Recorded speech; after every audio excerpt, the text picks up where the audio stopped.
From Hollywood, it's time now for Johnny Dollar. Don Wilkins, Johnny. Trimutual Limited. Oh, hi, Don. Thanks for the Christmas present. Well, just don't take out the cork near an open flame. Yeah.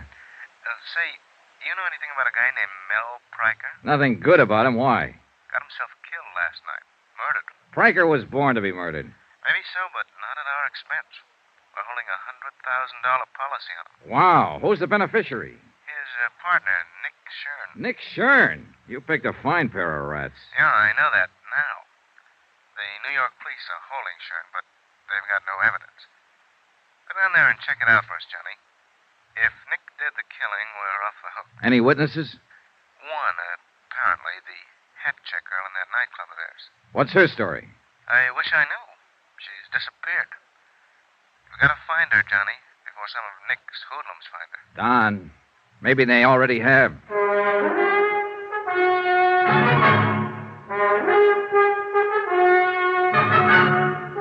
Tonight and every weekday night, Bob Bailey in the transcribed adventures of the man with the action-packed expense account, America's fabulous freelance insurance investigator. Yours truly, Johnny Dollar.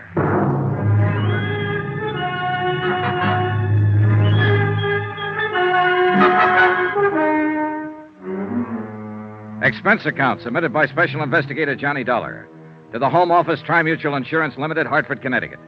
The following is an account of expenditures during my investigation of the Nick Shurn matter. Item 1, 2280, transportation to New York, tips and incidentals, and taxi fare to the office of Lieutenant Ed Rafferty, Homicide Division, the man in charge of the case. Oh, hiya, Johnny. How have you been? Not bad, Ed. How's the homicide business? Terrible. As you look at that teletype, shoplifting. 5 complaints right in a row. The week before Christmas, that's all we get. Shoplifters. Mel Priker wasn't shoplifting. Oh, you working on it, Johnny? Yeah, the insurance angle. Nick Shurn's the beneficiary. $100,000 policy. Oh, you got a tough one, boy. Shurn killed him all right, but I don't think we're going to be able to stick him. Come on in the office. Hey, you know what that kid of mine wants for Christmas? Marilyn Monroe? Oh, next year, Johnny. He's only 10, you know. Go ahead. Okay, thanks. No, he wants a motorbike. Can you tie that? 10 years old, and he says he needs a motorbike. Have a chair. Okay. Well, look, I know a factory representative here who'll make you a good deal on one, Ed. Oh, now, forget it, Johnny. No, I was 14 before I even had a pair of roller skates. And then I had to buy them myself. Yeah, kids are spoiled today. That's the half of what's wrong with them. There's the file on the case. What little we've got. Okay. Uh-huh. Yeah, how'd it happen, Ed? You mean, how do I think it happened? That's good enough for me. Mel Priker and Nick Shurn were both in the rackets for years, as you probably know. Yeah, I've heard rumors. Well, a while back, they teamed up and opened a string of supper clubs. That's where Priker got it, in their main club, the Ches Colette. Strictly legitimate, huh? Well, more or less, I guess. They could afford to be. The dough they were making and arguing over, according to the word around. That's the reason for the killing, the way you see it. Sure. Nick figured if half was good, all the take would be twice as good. And the insurance on top of it. You're a fast one, Johnny. Anyhow, several people heard the shots about 2:30 in the morning, it was, right after the club closed, but none of them bothered to report it. The clean-up crew came in at 3 and found Priker's body. He was lying in his office, shot twice, gun on the floor beside him, no prints. It was his own gun, and it was kept there in his desk. Where was Nick Shurn? Well, we picked him up an hour later at another one of their clubs. The manager was with him, and, Benny Stark. Now, he used Benny. Yeah, I know. Trigger man for Nick's mob in the old days. 15 years overdue for hanging. That's our Benny. Anyhow, they both swear that Nick was there from 1:30 on. Uh-huh. What about a paraffin test, Ed? Positive, clear to the elbow, and you can throw it out the window. What do you mean? Earlier that evening, Nick spent 2 hours at a shooting gallery uptown firing a pistol. Ooh, smart, huh? He really planned for it. He really did. If without a witness, we haven't got a chance. I understand there was a witness. Some girl who was mixed up in it. Easy, Johnny. You're talking to a Rafferty. So the girl's Irish. Miss Kathleen O'Dare. Old country, back 3 generations. County Kildare. Then naturally she's as innocent as a newborn babe. Naturally. Then how does she figure? Well, a taxi driver who knows her said that he saw her leave the club 5 minutes after the shots. She denied it, said that she left at closing time. Well, now, in my book, she was lying. Scared to talk, huh? Paralyzed. And with plenty of reason. You know Shurn's reputation. What about the cab driver? Now, I changed his story. He said it might have been some other girl he saw. Oh, no, don't tell me yet. Let me guess. That's right. His name's O'Toole. Yeah. And I forgot to mention that Kathleen's pretty. Naturally. Anyhow, I let her go. I had to. And when I went around to talk to her this morning, she'd flown the coop. Any chance some of Nick's boys grabbed her? I don't think so. It looked more like she came home, packed in a hurry, took her kid, and blew. Kid? 8-year-old daughter. Irish and a mother, too. I was on sacred ground. Oh, I was fingering me gun. No, seriously, Johnny. Would you find her? She may be able to break Nick's alibi, and it's our only chance. And it might be her only chance. Nick Shurn's not the boy to leave a loose end lying around. I know. I've got 30 men checking bus depots, airlines. And no luck, huh? In this mess at this time of year, I'm a hard-boiled cop, Johnny. I've got no Christmas spirit. I'm glad it only comes once per annum. Well, there's not very much to go on, that's for sure. I'll see what I can turn up, Ed. Check with you later. All right, that's fine. Oh, by the way, Johnny. Yeah? About that friend of yours. What friend? The guy with the motorbikes. How would I be getting in touch with him? Oh, yeah. His name's Ralph Sterner. He's in the phone book, office in the Mackley building. Hard-boiled cop. Well, they're kids, only young ones. Yeah, sure. Now, you find that O'Dare girl. Find her, keep her alive, and get her to talk. How long have I got to find her? What do you mean? Nick Shurn. How much longer can you hold him? Johnny, he was turned loose an hour ago. So that was it. A lot of maybes, a lot of questions, and a lot of pressure. A job to be done and done fast. Find one Kathleen O'Dare, former hat check girl at the Chez Colette. Keep Nick Shurn's hoodlums away from her, and persuade her to talk. And 3 to 1, Nick was looking for her, too. He was free now, on the loose, and he might be anywhere. Only the way it turned out, he wasn't just anywhere. He was in one particular place. Johnny, Parked right smack in front of the precinct station. over here, Johnny. He was sitting in the back seat of a sedan, and his trigger man, Benny Stark, was at the wheel. Been a long time, hasn't it, Johnny? About 5 years, as I remember it, Nick. It was that warehouse robbery over in Queens when you got away with $40,000 worth of furs. You've forgotten. I was acquitted on that one. Oh, yeah, I know. After they pulled the only witness out of the East River, his feet in a bucket of cement. Just coincidence. I never seen him before. You've seen Miss O'Dare before. Sure I have. She works for me. She's a good kid, Johnny. So I hear. Well, I wouldn't harm a hair on that girl's head. She'll be relieved when I tell her that. Get in. I want to talk to you. No. Sorry, Nick. I like it fine, just the way it is. In the car, I'd be outnumbered. You got me all wrong, Johnny. I don't play that way anymore. What about Benny? Has he reformed, too? Well, if that's what... Benny, go take a walk. Yeah, boss, but... I said go take a walk. Okay.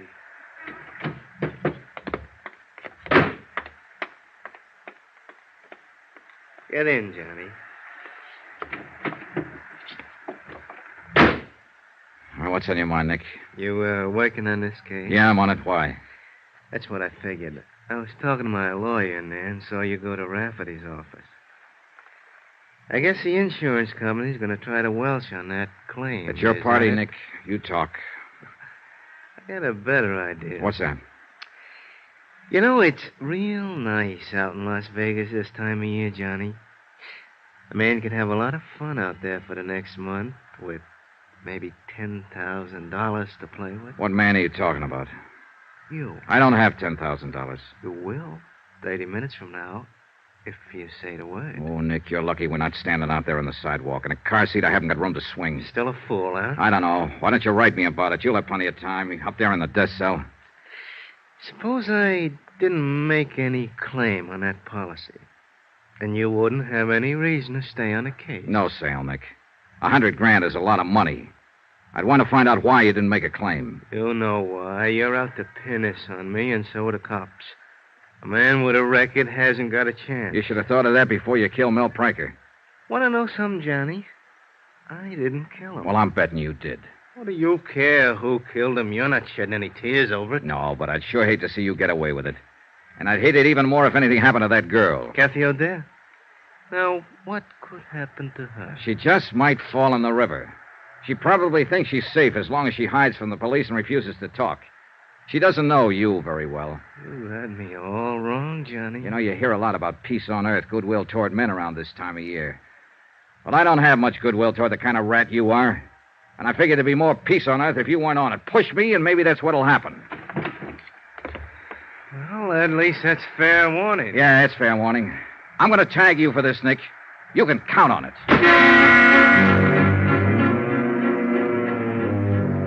Expense account item 2, $2.40. Taxi to the East Side rooming house of Kathy O'Dare. I didn't have much hope of turning up anything. Ed Rafferty and his men had already been through the place inch by inch. But it was the only starting point I had.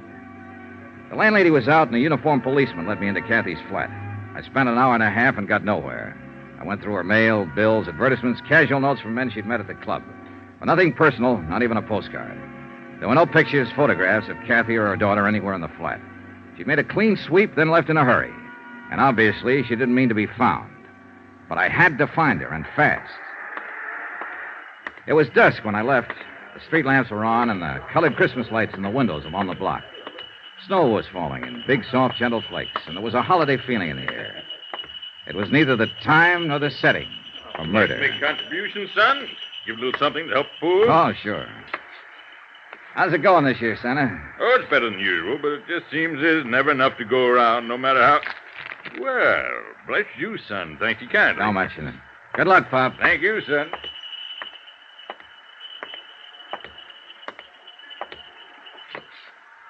Well, the city ought to clean the streets better. I've been waiting for you. Sorry, Benny. It's not my day for punks.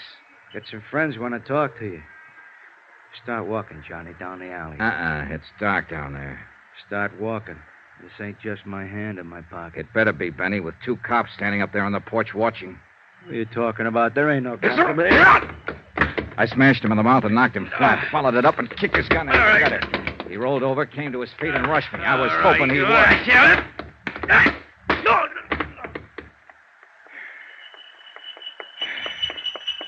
He have that coming, son? He had it coming. Well, he sure did get it. Yeah. Hey, you know something, Pop? I think Benny wants to make a contribution to help the poor. Well, he ain't saying no. Oh, he's a good boy, at the moment at least. Here you go. That ought to help some. 2, 3, 4, $500. Put it where it'll do the most good. Well, Merry Christmas, son. Happy New Year. Yeah, same to you, Pop, and many more of them. Hey, taxi!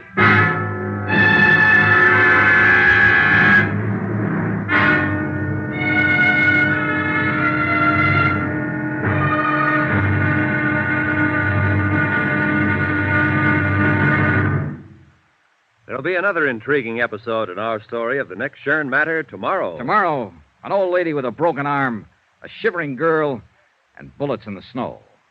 Join us, won't you? Yours truly, Johnny Dollar. From Hollywood, it's time now for... Johnny Dollar. This is Mrs. Gottler speaking. Gottler? I'm Kathleen O'Dare's landlady. Oh, You yeah. left word you wanted to talk to me. That's right. I'm trying to find Miss O'Dare. Do you know where she is? You a friend of hers? I think I will be once I meet her. I'm an insurance investigator. I want to help her. That's what the other one said. What do you mean? What other one? Fella that come up here a while ago, short, mean-faced, shifty-eyed. Benny Stark? Was that his name? He didn't say, Mr. Dollar. I guess he was too busy. Busy? Doing what? Breaking my good right arm. I'll be right over.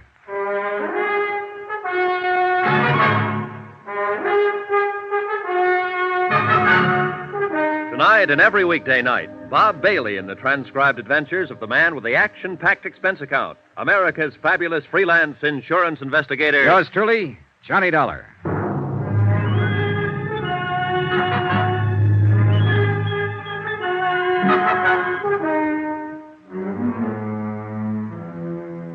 From Special Investigator Johnny Dollar, New York City, to the Home Office, Tri-Mutual Insurance Limited, Hartford, Connecticut. Assignment, the Nick Shurn matter. Expense account continued. Item 5, $2.30. Taxi to Mrs. Gottler's rooming house, the place Kathy O'Dare had called home until she disappeared.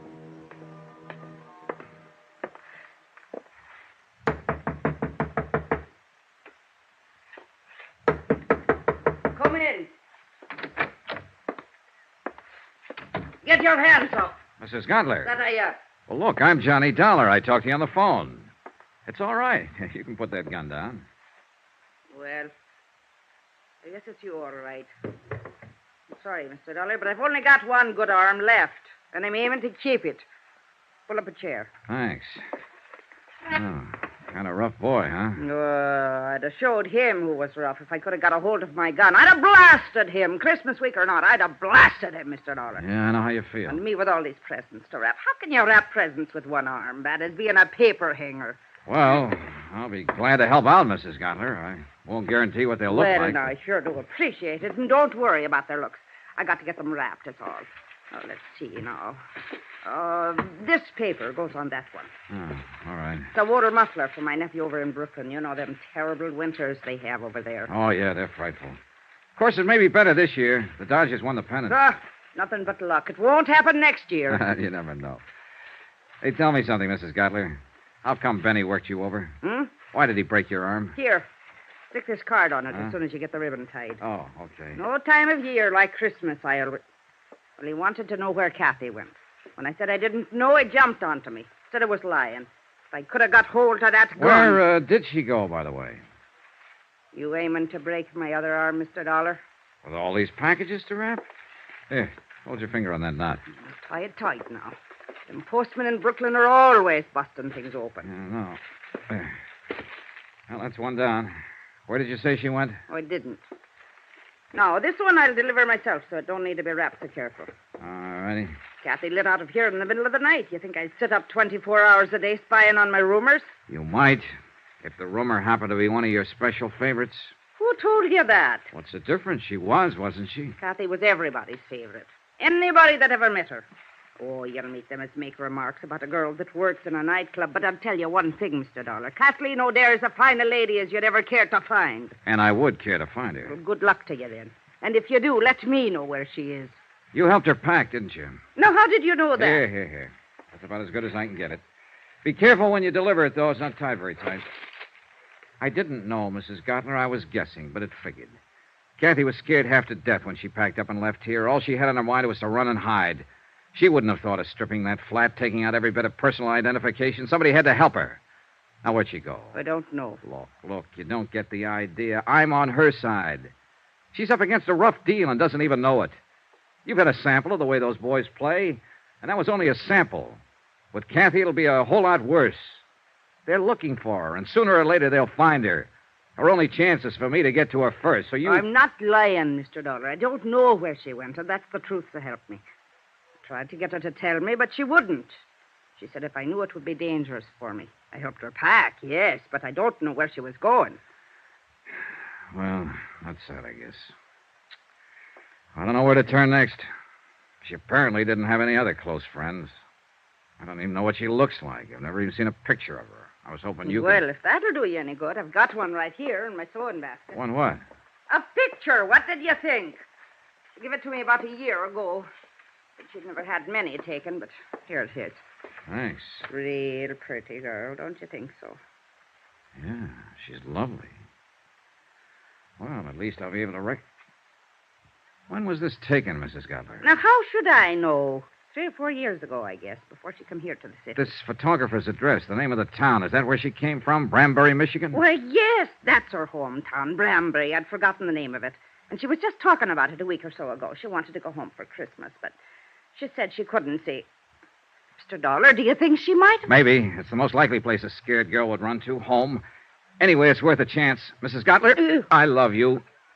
Why, Mr. Dollar. Why, Mr. Dollar. Expense account item 6, $88.35. Hotel and incidentals in New York and transportation to Branbury, Michigan. Branbury turned out to be a lumber village, half hidden among the pine-covered hills. It was a little bigger than a wide spot in the road, but not much bigger. A foot of new snow had fallen within the past 24 hours. A fluffy white blanket lay softly on the trees and the housetops and filled the deep hollows in the frozen ground. Men in bright red flannel shirts drove horse-drawn logging sleds through the forest trails, and their shouts sounded sharp and clear, a crystalline tinkle in the icy air. Branbury looked like the place where Christmas was invented. It was beautiful. And very quiet when it came to putting out information. I found it out first when I tried the local telephone operator. Number, please. I just checked in here at the hotel, operator. There doesn't seem to be a phone book, so... People steal them, that's why. Traveling people going through. Oh, souvenir hunters, I suppose. How's that? Look, I wanted to call the O'Dares. Could you It's put... not O'Dare's. There ain't but one. That's old Mike. Oh, and that's the one I want to call. Would you mind ringing him? Won't do no good. He ain't there. He's slabbing up at number 4 mill today. Well, actually, it's his daughter I want to talk to. Daughter? Yeah, that's right, Kathleen. Do you know her? Just growed up with her's all. Oh, well, would you You mind... a friend of hers? No, I've never met her, Where but you from? I came here from New York, What's but your name? Johnny Dollar. Now, would you please ring She Kathleen? don't live here. She lives in New York City. I know where she lives. And what give you the idea she'd be up here? I'm psychic. You're what? Look, where can I get in touch with her? I wouldn't know anything about it, Mr. Dollar, and I can't give out that kind of information. You better go on back to New York and write her a letter. Let me talk to your supervisor. Supervisor? Well, I'm all there is, so I guess that's me. Start talking. Forget it. You're welcome. I got the same kind of runaround from the hotel proprietor. As soon as I mentioned Kathy, he suddenly forgot his own name, age, and the time of day. One thing sure, this town took care of its own. I wondered if the law in Branbury would take the same attitude. I decided I'd better go find out. As it happened, I didn't have far to go. On the sidewalk in front of the hotel, the law came to me. Just a second there, mister. Hmm? Like to have a little talk with you, if you don't mind. All right. Quite a change to find somebody here who wants to talk. I understand you just got in from New York. Here on business? Look, you know why I'm here, but now everybody in town knows. Got any identification on you? Yeah. Have you? My name's Martin, Dan Martin. I'm the deputy sheriff in charge of this part of the county. Oh, then you're just the man I was looking for. Is that so? I'm Johnny Dollar, insurance investigator. I'm looking for a girl named Kathleen O'Dare. Do you know where she is? What do you want with her? I'm working on a murder case. She's a witness. Is there any kind of a charge against her? No, I just want to talk to her. What makes you think she's here? Are you a friend of hers, Mr. Martin? I've been in love with Kathy since we went to grade school. I'd be willing to die for her. Does that answer your question? All right, let me put it this way. You think you're helping her by hiding her out. All of you think so.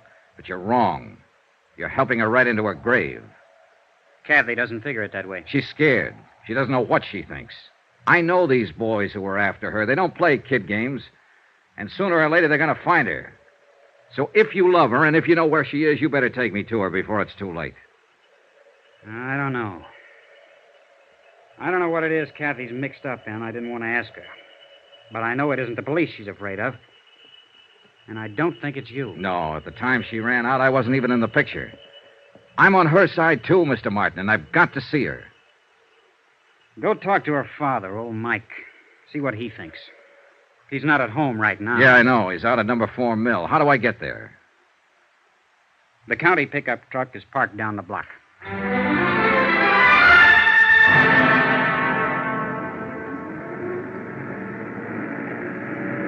The tire chains bit into the packed snow and pushed the 4 miles of logging road behind us.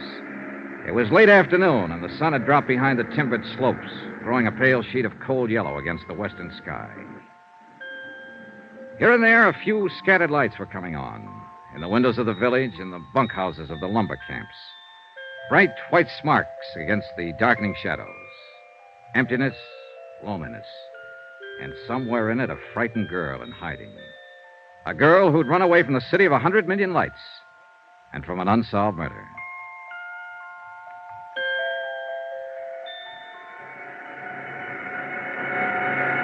Mike O'Dare was winding up a job working at the big slabbing saw, and I stood by and waited for him to finish. Be right with you, Mr. Dollar. This is the last one. Okay.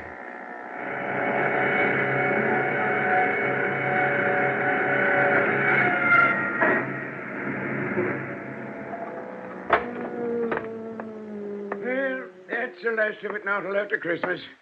Yeah, I'm sorry to keep you waiting. That's all right, Mr. O'Dare. My name is Johnny. Never mind. I know all about you. Dan Martin phoned. Said you was on your way out. Mr. Dollar, the answer is no. I see. I've thought it over since Dan called. Before I'd have anything happen to Kathy, I'd rather see 10 murderers go unhung. Now, look, hiding out won't help. As long as Nick Shurn is free, Kathy's in danger. He can't hurt her if he can't find her. I found her, Mr. O'Dare. Just by luck. There's not one chance in a million of... Sounds like a car. Who the tarnation would drive out here this time of the evening? We walked over to the big doors. The car had stopped about 20 yards away. A man got out and turned toward us. I was standing under the dock light, so he recognized me before I got a good look at him. He jumped back in the car and went for his gun. Benny Stark. Get back, Mr. O'Dare. It was too dark to get a decent shot. I tried once more and missed, and the car disappeared behind the trees. Mr. Dollar, who was it? Was that one of them? That's right, Mike. They found her.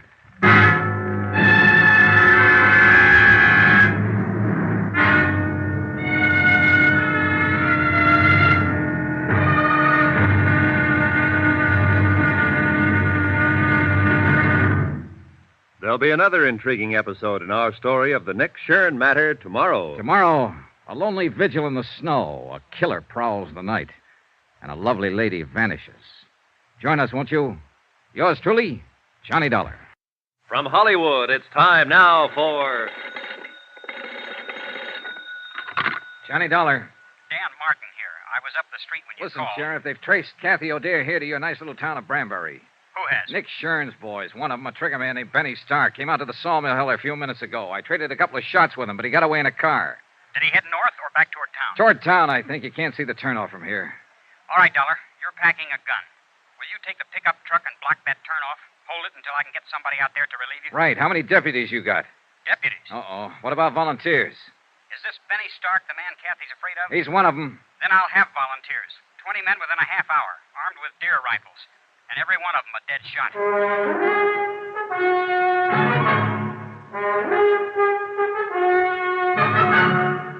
Tonight and every weekday night, Bob Bailey in the transcribed adventures of the man with the action-packed expense account, America's fabulous freelance insurance investigator. Yours truly, Johnny Dollar.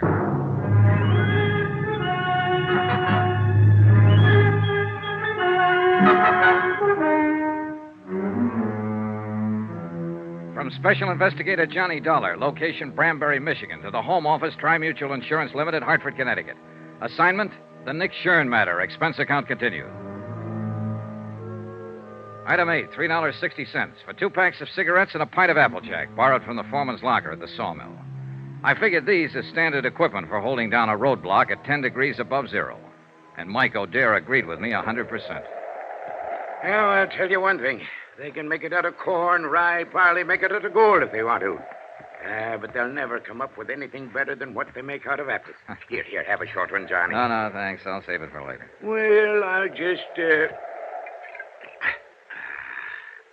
It's got the taste of Indian summer in it. You ought to see this country around that time of year, Johnny. Breaks your heart, it's so beautiful. Well, it's beautiful now with the snow on. And it would be more so if there wasn't a killer running loose in it. Johnny, I want to ask you something about my daughter. And I want you to answer me honest. All right. It's no use trying to fool you. She's here, all right. I know. But she hasn't told me what it was that happened in New York. What she ran away from. Somehow I figured it was just as well not to ask her. Your sheriff, Dan Martin, said practically the same thing. Dan's been in love with Kathy since he was 12 years old. He's a good man. Solid. So I figured. Anyway, she was scared. Scared half to death. And she'd come home for help, so we tried to help her. What was it you wanted to ask me, Mr. O'Dare? You mentioned a murder case, Johnny. You didn't give any of the details, just said that Kathy was a witness. Is she mixed up in this murder? And you wanted an honest answer. All right, I'm not sure. I see. That's why I wanted to talk to her, get her story, the truth. I realized from the start she might be guilty. I don't think so, but it's a possibility. You may as well know about it. I guess you realize it wouldn't make any difference. Not to me or to Dan. Oh, yeah, I figured. In other words, you're with me as long as I'm trying to protect her. But you'll fight me if I find reason to think she's guilty. That's about it, Johnny. Well, at least we know where we stand. And I hope it won't come to... What's the matter? Car coming. Light on the trees there at the bend. Yeah. Do you suppose maybe... Probably not, but you can't tell. Better get behind the truck just in case. You'll have to shift into low to edge past us. Let me get that spotlight on. I guess I'll just have another quick one.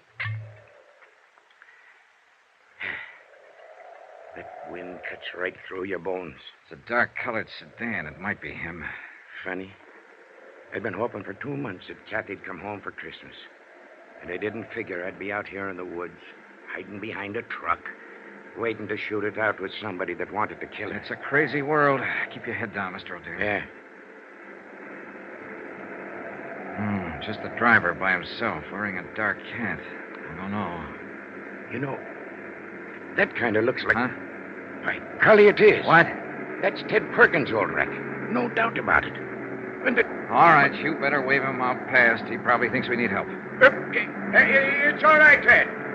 It's Michael there. Go ahead. We don't need anything. Yeah, we're all right. Thanks anyway. Well, there's one thing about people around here. They mind their own business and don't ask no questions. And they don't answer them often either. How's that Applejack holding out?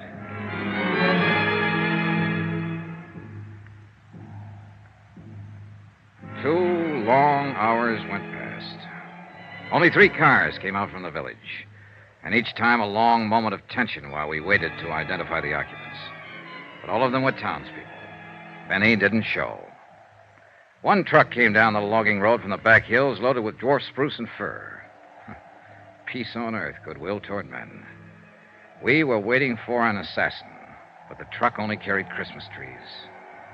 The night was crystal clear with bright stars hanging low in the blackness, but it kept turning colder and colder. Until even the Applejack didn't help much. And the wind, too, changed gradually and blew fitful and gusty and strange. It's going to storm. Come a blizzard, maybe. Not tonight. Tomorrow sometime or tomorrow night. I know this country. Know the signs. There's an odd feeling in the air, all right. There's an even odor one in my leg. Log rolled over on it pretty near 6 years ago. Bothers me some in the winter. It's a lot worse, though, right before a storm. Well, that's kind of a handy thing to have. Well, that's one way of looking at it, I guess. Like one time when Kathy was little. When her ma was still alive. God rest her soul. We had a big measles epidemic here in Branbury, and every night Kathy used to add a line to her prayers. She'd say, "And please let me catch the measles so I can stay out of school like the other kids." Now she's wanted as a witness in a murder case. And somebody's prowling out there in the dark trying to find her and kill her. Little Kathy, who never harmed anybody in her whole life. Some things just don't make sense, Johnny. Some things never have. There was another time once when men like Benny were prowling in the dark, trying to find a little child and kill him. And he hadn't harmed anybody either. That was nearly 2,000 years ago. Yeah, so it was. I like you, Johnny. Kathy'll like you, too, and little Jill. Oh, now there's a pair for you. That kid looks more like her mother did at her age. Another car coming, Mr. O'Dare. Yeah, so there is. And this just might be the one. Maybe. I sure wish that Applejack hadn't run out.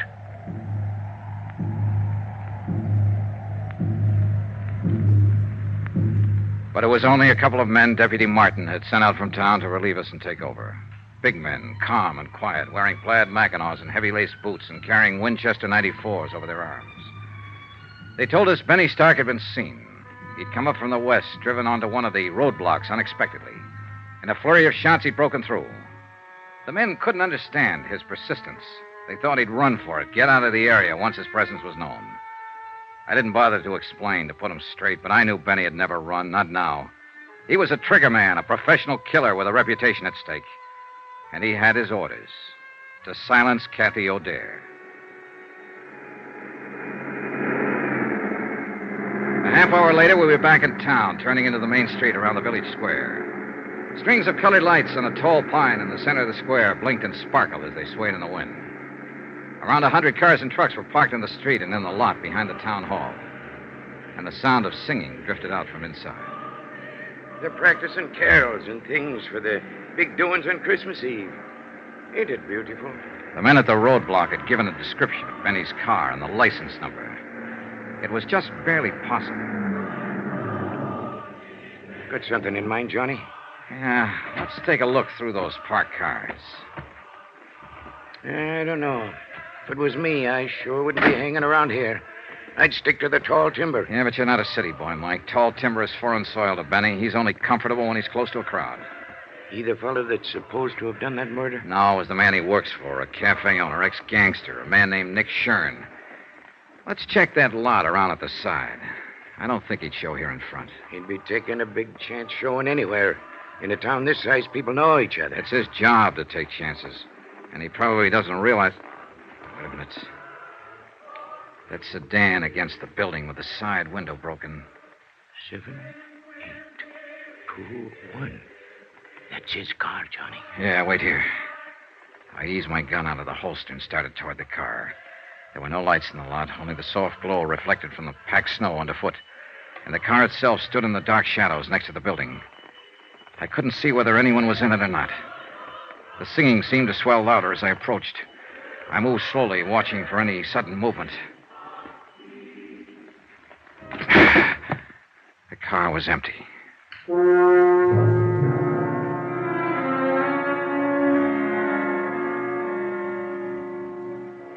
It was time, past time, to talk to Kathy O'Dare. And with the pressure tightening, the danger close to home now, her father was ready to take me to her.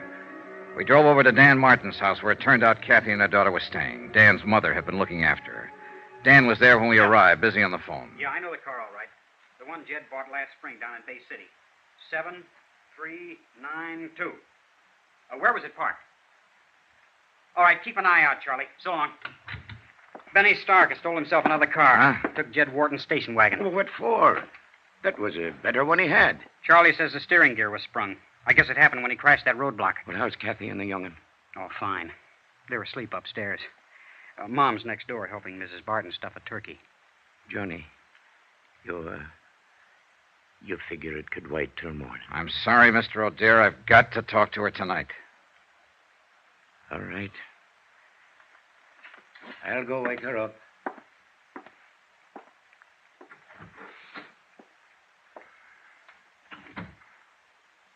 Mr. Dollar, no matter what she's done, don't hurt her any more than you have to. As far as I know at the moment, Dan, all she's guilty of is withholding information. And most people would have done the same thing. Nick Shurn's a rough boy to tangle with. She was scared, that's all. Lost her head. She never did belong in a city. She belongs right here in Branbury. This is her kind of life. Why did she leave? Well, we argued one day, and she said she'd show me. So she ran off and married that fellow. He treated her bad. Finally left her. But she was too proud to come back. She wouldn't have come back now if she hadn't have been so scared. Well, maybe it'll work out now. She ought to stay. Her kid ought to grow up here. Learn the outdoors and the woods like Kathy used to know it. Why, she roamed through those hills like a young Indian. Knew every trail in that forest. Every timber camp and trapper's cabin from here to the ridge. I remember one time the two of us were up toward... Dan! What's the matter? What is it, Mr. O'Dare? You said Jill and Kathy were asleep upstairs. Ain't that what you said, Dan? Of course, that's what I... Mike. What's happened? They're not up there. They're not up there or anywhere else in the house. They're gone.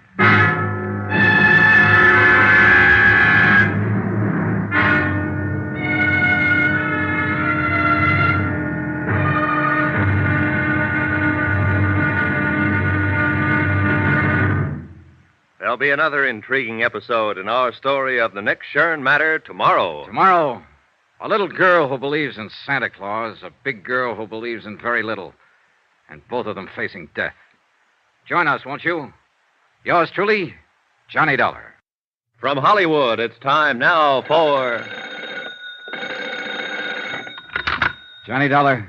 Mike O'Dare, Johnny. Any sign of Kathy? No, the boys at the highway turnoff haven't seen her or Benny, either one. Not a soul out that way in the last hour. What about there at the sawmill? Nothing, Mike. No fresh tracks on the logging road, no sign of her. And the worst thing is it's starting to snow again. Yeah, here in town, too. Dan Martin just phoned. No luck. She hasn't shown up at any of the roadblocks. She's around somewhere, and we've got to find her. We will, Mike. And it's got to be fast, Johnny. There's a blizzard coming up, and that gunman Benny Stark is around, too. Maybe he's already found her. Maybe even took her from the house, her and Jill both. Maybe she didn't get scared and run. Maybe it was him. Maybe he's Mike, in stop it. That kind of thinking's not going to help any. Well, what is going to help? I don't know, but I've got a half-baked idea, and I may be right. Stay there at the house. I'm coming back to pick you up. And one thing you can do while you're waiting. What, Johnny? Pray.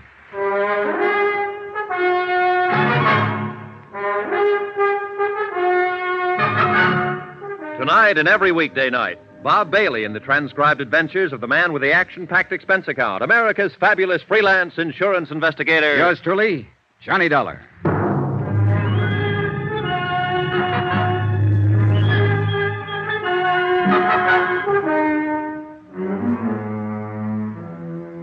From Special Investigator Johnny Dollar, location Branbury, Michigan, to the Home Office, Tri-Mutual Insurance Limited, Hartford, Connecticut. Assignment, the Nick Shurn matter. Or more important, find Kathy O'Dare. Item 12 on expense account, $4.90, a tank full of gas for the county pickup I'd borrowed from Deputy Sheriff Dan Martin. The falling snow was thickening now, and the wind was rising and steadying in the northwest. The night had all the makings of a blizzard. And wherever Kathy and her daughter had gone, we had to find them before it hit. It was 10:14 p.m. when I pulled up at the side porch of the O'Dare house, and Kathy's father came hurrying out to the truck, leaving the door open behind him and buttoning his heavy mackinaw as he ran. Any news, Mike? Not a thing. All right, get in. Shut the door. Yeah, we'll get a foot of snow before morning, with a zero wind behind it. Now, listen, Mike. I think we can forget any idea that Benny found her and got her out of the house. In that case, she wouldn't have taken your car. He's already got one. I know. I thought of that. And he wouldn't have given her time to dress herself and Jill the way she did, with heavy clothes and snow boots. And she wouldn't have taken the rifle. Then what has happened? She knew I'd be there to talk to her sometime this evening. I think she lost her nerve, couldn't face it, decided to run again. Maybe so, but where, Johnny? That's what I want you to tell me. What? No, I don't mean you knew what she was going to do and where she was going to go or Then help her how do you think I can tell you? Look, Kathy knew about the roadblocks Dan Martin set up to trap Benny Stark, knew where they were. So if she didn't want to be seen, then naturally she'd avoid them. She couldn't. Not if she wanted to get away, take the highway to Flint or Detroit. She'd have to pass one of them at least. But she hasn't passed any of them, so she's still in this area. And I don't think she ever meant to leave it. But then... Dan Martin said Kathy used to spend a lot of time in the woods when she was growing up. He said she knew every back trail in these hills, logging camps, trappers' cabins. She did. She used to worry the dickens out of me the way she... Yeah. Now, where would she go, Mike, if she wanted to hide out back in the hills somewhere? There's a lot of places. Chippewa Canyon's one. 3 or 4 timber camps abandoned in the winter. Some cabins along the... No, she couldn't make it. There's a roadblock before you get to the turnoff there. It's got to be someplace she could reach without being seen. Well, there's Barker's Flats. But that's 12 miles of a foot trail. She wouldn't try it in this weather, not with Jill along, anyway. Then there's Lake Pine... No, it's over the other way. Pine Lake Road. Where's that? Runs northwest of town. Not much better than a wagon road. Dan didn't put a block on it because it dead ends at the lake about 5 miles out. What's out there? Nothing at the lake, but you can go on up Pine Creek about 4 miles on foot, and there's some cabins. Maybe a waste of time, Johnny, Let's get going.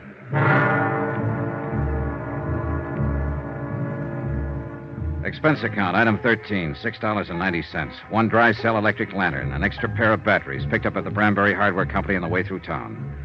The falling snow, driven by a bitter cold wind, formed a dense curtain in front of our headlights. And from the turnoff all the way up the narrow twisting road to Pine Lake, I had to keep the truck in second gear. There were car tracks in the road, all right, several of them. But they were covered now by the new blanket of snow. And it was impossible to tell whether they'd been made earlier tonight or a week ago. The road ends a couple of yards past this next turn. And we'll soon know. There's 4 or 5 side turnoffs. Clearance where you can park. We'll have to check all of them, I guess. All right. That draw there on the right. That break there in the trees, that's where the Pine Creek Trail starts. Well, we'll swing in it. Mike, I guess we won't have to check those turnoffs. Huh? Is that your car over there under the trees? Yeah. That's it. I left Mike waiting in the cab while I went over to look inside the car. It was empty, abandoned. And there was no note, no clue of any kind to tell where Kathy had gone. I raised the hood and felt the motor block, ice cold. The car had been here for some time. I flashed the lantern on the ground and followed the faint tracks made by 2 pairs of snow boots. They entered the deep draw that led back into the hills, the start of the Pine Creek Trail. I snapped off the lantern and stumbled through the snow back to the truck. What'd you find, Johnny? It's them, all right. They've headed up the trail. I found tracks in the snow. Well, then we'd better get started out No, there. wait. I'll go after them, Mike. You take the truck, go into town, find Dan Martin. Bring help as fast as you can. That storm's getting worse. No, you don't. I know the risk. Starting up that trail with a blizzard coming on. And if you think you're going to protect me by sending Knock me it on... off, Mike. There's no time, and you're wrong. I'm not protecting you. I'm protecting myself. What do you mean? That bum leg of yours. I don't want you on my hands, too, along with the girls. All right, Johnny. I'll go after Dane. And hurry, Mike. I'm depending on you. Yeah. Good luck, Johnny. See you, Mike.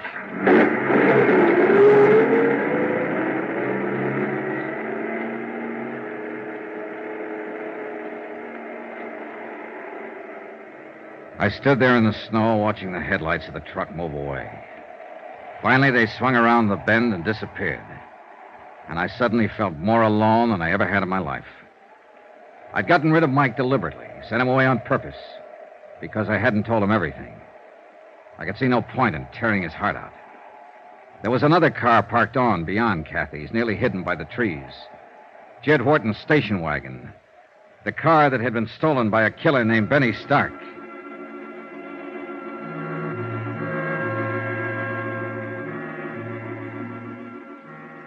It took me half an hour to cover the first mile, and the storm kept getting worse. The beam of the lantern penetrated a bare 30 feet ahead of me before it was smothered out in the white blackness of the night. After a few hundred yards, the tracks I was trying to follow had nearly disappeared, snowed over and blotted out. I gave up looking for them and stuck to old Mike's description of the trail, following the left bank of the frozen creek. The drifts were deeper down along the creek bottoms, and the going was rougher. But I didn't dare leave it to look for better footing. It was my only landmark. The trail itself was buried. And any man who lost his way tonight and wandered off into one of those side gullies would wander straight to his death.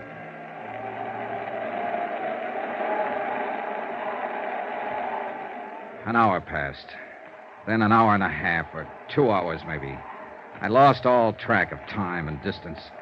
The wind cut through my clothes, and the numbing cold crept into me deeper and deeper. Gradually, the walking, stumbling, breathing, even thinking became automatic and without feeling. The world itself seemed to narrow down to a tiny circle close around me. And all beyond was chaos, blackness, and roaring storm.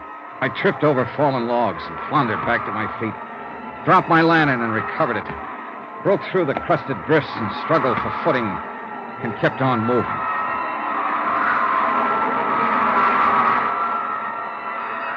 In the weird nightmare of the blizzard, I could hardly recognize reality when I came face to face with it.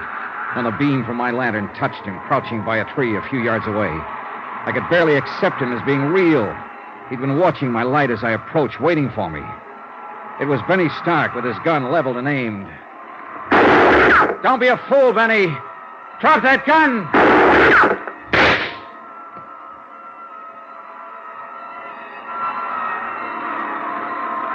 A curtain of snow swept between us then, blotting out the sight of him, and I was grateful.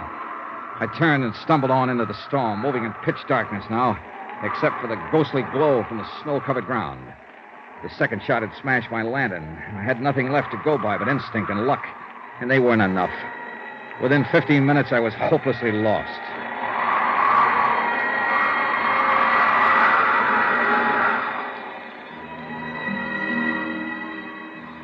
That's when I started hearing the music. Miles from no place where there couldn't be any music, except inside my head. The cold and fatigue were finally doing their work. I knew the signs. The next step was to start wandering in circles, smaller and smaller ones, and the last step, to drop exhausted and go peacefully to sleep. Peacefully and permanently. But the sound kept growing louder, and I moved in the direction it seemed to be coming from. It couldn't be just illusions. It had to be real. Hello! Hello there! Then suddenly, only a few yards away, a brilliant blaze of light exploded from the darkness. And it seemed that a golden-haired girl was standing in the middle of it. And for a moment, my sanity tottered. Who's out there? My golden vision was wearing blue jeans and a flannel shirt and was holding a rifle. She looked exactly like the photograph I'd seen of Kathy O'Dare. And the blaze of light came from an open cabin door. Who is it? Speak up or I'll shoot. Oh, thank heaven. Hold it, Miss Dare. It's Johnny Dollar.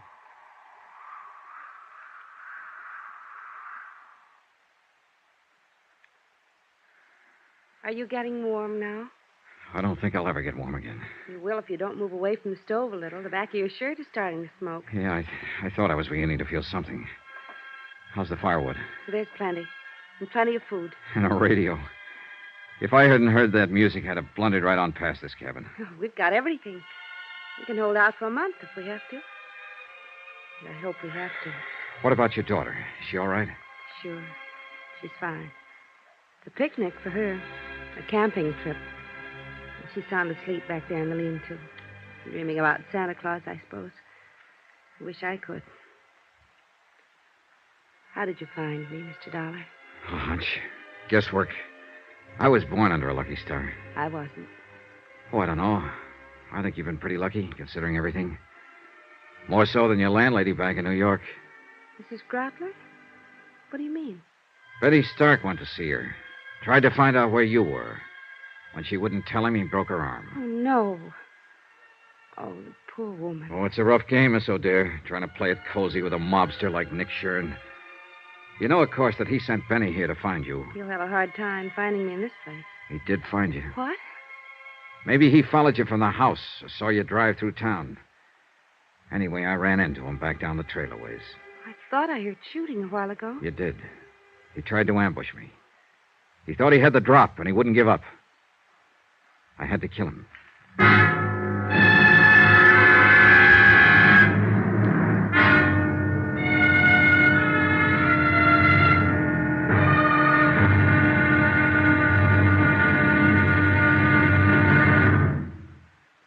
There'll be another intriguing episode in our story of the Nick Shurn matter tomorrow. Tomorrow, the showdown. Victory, and then disaster. When a visitor to the little town of Branbury turns out to be death. Join us, won't you? Yours truly, Johnny Dollar. From Hollywood, it's time now for Johnny Dollar. Johnny Dollar? Spell it. JOHNNYDOLLAR.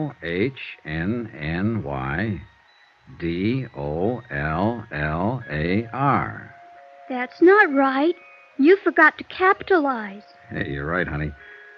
Let me hear you spell your name. Okay. Capital J-I-L-L, Jill. Capital O, apostrophe. Apostrophe. I never can say that. Capital D-A-R-E, O'Dare. Of course, my last name's actually something else. I forget. But my mother says I'm really an O'Dare. Not the least doubt about it. I could see it in a minute. I like you, Johnny Dollar. And I kind of like you, too, Jill O'Dare. You think my mother's pretty? I think she's lovely. Then why don't you get married to her so I can have a daddy? Well, that's, certainly something to think about. And, not a bad idea. Now, be quiet before you wake her up. I'm already awake, and with a plot like that being hatched, I think I better stay awake. Is there coffee, Johnny?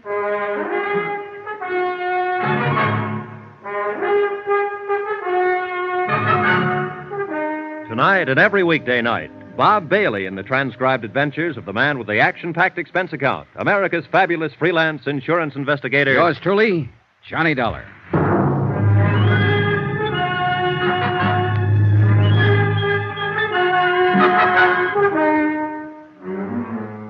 From Special Investigator Johnny Dollar, location, a small cabin in the timber outside Branbury, Michigan. To the Home Office, Tri-Mutual Insurance Limited, Hartford, Connecticut. Assignment, the Nick Shurn matter. Expense account, final page. Item 15, $1 million for a certain feeling. I realize, of course, that the amount of this item is somewhat unusual and may be cause for mild criticism by your accounting department, unless the accompanying report includes an adequate and detailed explanation. Therefore, to avoid unnecessary correspondence and delay, I am attaching said explanation herewith. Here's your coffee, Kathy. Thanks. How long did I sleep, Johnny? Oh, a couple of hours. It's around 4 in the morning. The storm hasn't let up at all, has it? Oh, it's worse, if anything. Jill, honey, it's 4 o'clock in the morning and your eyes are just about to fall out. Now, you go back there and go to sleep. Do I have to, Mommy? You have to. Run along now. Mr. Johnny Dollar and me were having a lot of fun till you woke up. Well, that's life, sweetie. Night now. Good night, Jill. Night. Proud of her? I'm crazy about her. That's what you mean. She's a great little girl. She's the only thing I ever did in my whole life that turned out right. That bad, huh? Johnny, it's no good. I know why you're here. I know what you expect from me, and the answer's no. You're jumping the gun. I haven't asked you anything. You will. You haven't done all this for nothing. You're going to ask me to come back to New York and testify against Nick Shurn. I might ask you to tell the truth. Is that just another way of wording it? I didn't see anything, hear anything. I don't know anything about it, and I have nothing to say. So Nick Shurn gets away with another murder. I wouldn't know anything about that. And sooner or later, of course, he'll kill you, too. He sent Benny Stark out to do it, and Benny missed. But he's got other boys, or he might even handle the job himself. Why? By now he ought to know that I'm not going to tell. But there's always that chance you might change your mind. And Nick's a gambler, but he likes the odds on his side. He doesn't take chances. Whenever he can, he stacks the deck. I wish I could help you, Johnny. But I don't know anything about it. I left before it happened. How long have you worked for Nick Shurn? Known him? 2 years. I'm not wide-eyed about him, Johnny. I've heard what he's been, what he may even still be, a gangster, hoodlum, racketeer, but that's none of my business. The club was legitimate, and my job there was on the level, and he never got out of line once. And no doubt he's always been kind to his mother and loves dogs and children. I wouldn't know, except children. He's crazy about them. He was always buying something for Jill, asking about her. And he also shot and killed Mel Pryker. I couldn't say. I see. Well, you're letting a lot of people down. People here in Branbury that you grew up with, people that love you, your father, Dan Martin. What have they got to do with it? You know, it's a great country up here. I'd like to spend more time in it. And it's big country, big and beautiful and dangerous. Like that blizzard outside there. It's not the kind of country that turns out cowards. Cowards? Your father said something yesterday. That some people belong in cities and some don't. And that you're one of the second kind. He was right. The city's made a coward of you. You don't understand. And they know it. Old Mike, Dan, all of them. Of course, they'll never mention it. But you're letting them down, and they know it. And you know it, Kathy. They don't have a daughter to think of. It's not her fear we're talking about. It's yours. All right, I'm scared. I've got reason to be. It's easy for you to talk. You don't know what fear is, what it can do to you. I don't. It can push you and drive you and make you do things you hate yourself for. And it can destroy you. How would you know? How would any of them know? Who haven't felt it, who haven't been there. Kathy, you're not alone. We've all been there. It's not the fear that's important. It's the courage you bring up to fight it. I've tried. I've nearly gone crazy trying to think it out. But it always comes back to one thing. Jill. She's what counts. Nothing else matters. And if you love her, teach her to grow up without fear. Sacrifice anything if you have to, even your life, but teach her courage. There's nothing greater you could do for her. It's all right, Kathy. It's all right. It's all right. I knew what was right, Johnny. I knew all the time. Sure. Of course you did. All you needed was a little push. Want to tell me about it now? I was there at the club that night. When it happened, I stayed after closing. I had some presents for Jill, and I wanted to wrap them before I took them home. Nick and Mel Pryker were upstairs in the office. Nick was there? Yes. I could hear them arguing. They didn't know I'd stayed, and then... Go on. I heard Mel yell out. He said, "No, Nick, no." And then I heard the shots. Yes? I didn't even think. I ran up to the office. Mel was lying on the floor, and Nick was standing there with a gun. He told me to get out and to keep quiet if I wanted to keep on living. That's it, huh? Yes. Will you make a statement to the police, testify at the trial? Yes. Oh, good. Will you help me, Johnny? Will you stand by me? You know I will. You've got to, because I'm scared. I'll be scared all the way, but I'll do it if you'll help me. I'll help you, Kathy, all the way. Why don't you curl up here and get some sleep? Come on. Maybe now I can sleep. It's going to be all right. Thanks, Johnny, for giving me the push. Oh, sure, honey. You know something, Johnny? I'm with Jill. I like you, too. She went to sleep with her face against my chest. And after a while, little Jill came tiptoeing in and curled up on the other side. And I sat there holding them both, thinking and waiting for the dawn. So that's what I mean about $1 million feeling. True, it wasn't my little girl, or my big girl either. But for the moment at least, well, that item still goes. I'll still tag that feeling at $1 million. And I was sorry when the storm was over and a rescue party came out from town. Because I felt I'd had one moment in a lifetime that I'd never find again. Good King Wenceslas looked down on the feast of Stephen when the snow lay round about. The big event of the year in Branbury was the Christmas Eve show in the town hall. There was music and a pageant and singing, and everybody took part in it, from the youngest kid in town to the toughest old grizzled lumberjack from the back hills. Jill was in the children's chorus, and old Mike was to operate the spotlight, so they went on ahead. I took Kathy. And since she wasn't quite ready to face people yet, we made a point of getting there late. I didn't care when we got there, as long as I was with her. We slipped in quietly and took seats at the back of the room. The string group from the high school orchestra was playing, and no one noticed us. Not even old Mike, Kathy's father, who was working the spotlights. I hope Jill does all right. She hasn't had any time to practice with them. Oh, she'll do all right. We'd been there about 10 minutes when somebody else came in and slid into the one seat between us and the door.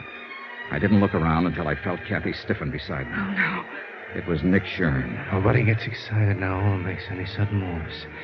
We just sit here quiet like. He slid his hand over to feel inside my coat under my arm. Now packing around, huh? Perfect. I'd left my gun at Kathy's house. Old Mike had been dubious about it, but with Benny dead, I'd seen no reason to carry it. And after all, it was Christmas Eve. All right, now we're going to ease out of here now without attracting no attention from anybody. You're crazy, Nick. You're crazy. Shut up. And just don't forget one thing, Dollar. I'm not holding this gun on you. It's aimed right at the middle of Kathy's back. Let's go. Johnny. No choice, Kathy. Come on. The back of the room was dark. Nobody paid any attention. Somebody was always leaving or coming back in.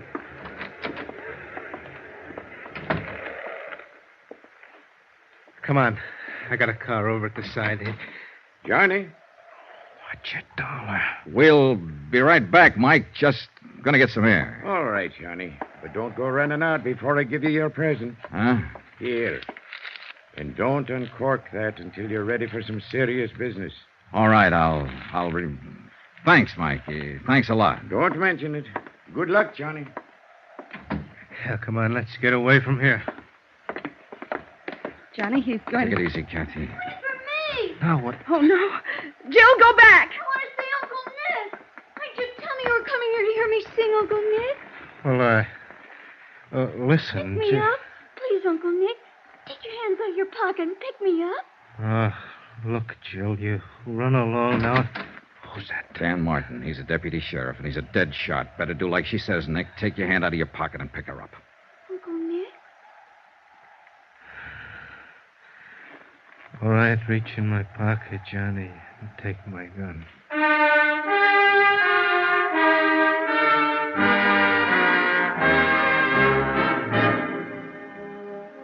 Later, Kathy and I walked around outside. We could still hear the children's chorus singing inside. Jill saved our lives tonight. No, she saved Nick's life. What do you mean? That present your father gave me, up there at the spotlights. He could see what was happening, and he thought real fast. That present was a gun. Then you... I had Nick covered from the time we stepped off the porch. I'm glad he didn't move. I'm glad it happened like it did. Yeah, so am I. I thought we'd never see those stars up there again. You kept hold of yourself, Kathy. You showed a lot of courage. No. But maybe I can learn to show it. I was just thinking, Johnny, looking at the stars up there. There was fear in the world then. 2,000 years ago. And he had courage.